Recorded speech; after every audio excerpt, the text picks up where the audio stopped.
বাংলাদেশের সংখ্যালঘু হিন্দুদের উপর অত্যাচারের প্রতিবাদ, শান্তি সম্প্রীতি রক্ষায় বাউল গানে সচেতন করা হচ্ছে। বাউল গানে সচেতন করছেন তারকেশ্বর ডক্টর স্বপন দত্ত বাউল।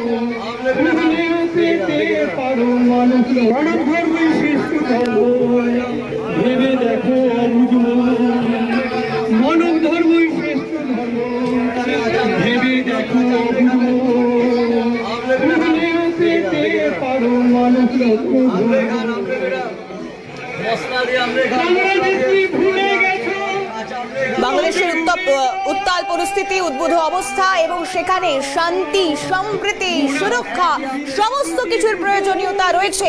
সেই ঘটনার প্রতিবাদ এবং বাংলার প্রত্যেকটা মানুষের মধ্যে মানব ধর্মকে জাগিয়ে তোলার কাজ করছেন, বাউল গানে সচেতন করছেন স্বপন দত্ত বাউল।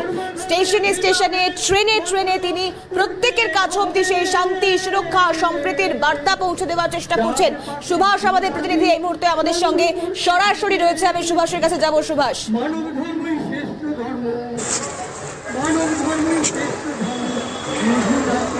একদমই তিথি, দেখো শান্তির বার্তা দিতে ইতিমধ্যে স্বপন দত্ত বাউল সুদূর বর্ধমান থেকে তিনি এসছেন।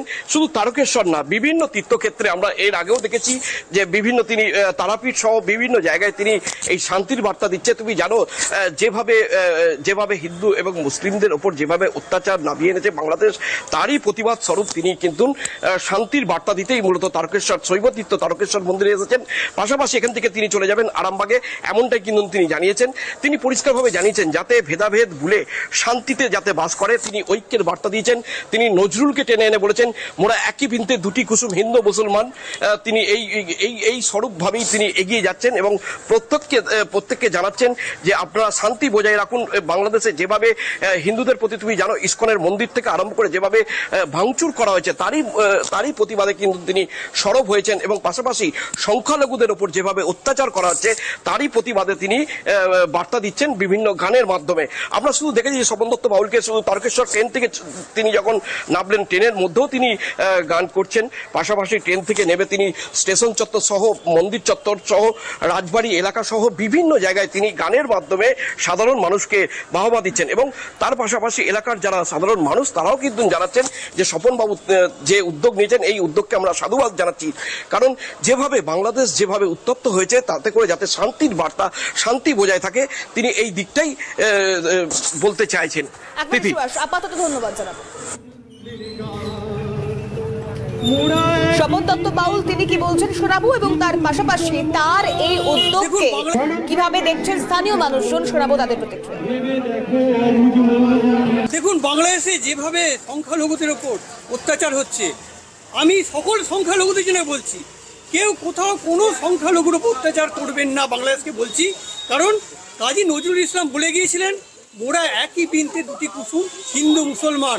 আমি বাংলাদেশকে গানে গানে বলছি, বাংলাদেশ তোমরা কি ভুলে গেছো নজরুলের গান? কেন এখনো ধর্মের ভেদাভেদ, জাতপাত নিয়ে কেন গোড়ামি? মানব ধর্মই শ্রেষ্ঠ ধর্ম। তোমাকে বুঝতে হবে, সকলকেই বুঝতে হবে, মানুষের মাঝেই খুঁজে পেতে হবে রত্নধন। ডক্টর স্বপন দত্ত বাউলের কথাকে আমি বিশেষভাবে সাধুবাদ জানাচ্ছি। তার কারণ কি, উনি যে কথাগুলো বলেছেন বা যে মেসেজটা মানুষকে দিতে চাইছেন কি, সারা বিশ্বে যত সংখ্যালঘু মানুষজন আছে প্রত্যেকে যাতে ভালোভাবে থাকুক, সমস্ত দিক থেকে সুখে শান্তিতে বসবাস করুক। আমরা কখনোই চাই না কেউ কি এরকম অশান্তি ঝগড়ার মধ্যে আমরা থাকতে কখনোই আমরা চাই না। আমরা চাই যে সবাই ভালো থাকুক। তো স্বপন দত্ত বাউলকে আমরা বিশেষভাবে, আমি আমার দিক থেকে বা সমগ্র মানুষের দিক থেকে এবং তারকেশ্বরবাসীদের দিক থেকে বিশেষভাবে সাধুবাদ জানাচ্ছি। বাংলাদেশ হুঙ্কার দিচ্ছে, বাংলাদেশের সংখ্যালঘুরা নির্যাতিত নিপীড়িত, এপার বাংলায় প্রতিবাদ সংগঠিত হচ্ছে। কিন্তু বাংলাদেশের মানুষ, বাংলাদেশের অন্তর্বর্তী সরকার তারাও কি খুব নিশ্চিন্তে আছে? দেখাবো একটা বিরতির পর, সঙ্গে থাকুন। আমার কালেকশন অলওয়েজ ট্রেন্ডিং। অক্ষয়, আপনার নতুন কালেকশন ওয়াও, কিন্তু টয়লেটে নো হারপিক। ভালো ডিটারজেন্ট আছে তো? বেস্ট এভার নেই না? অনেকক্ষণ ঘষেছিলাম। মাত্র 5 মিনিটের কাজ ছিল। 10 গুণ ভালো সাফাই, 5 মিনিটে চমক আর বেশ কয়েক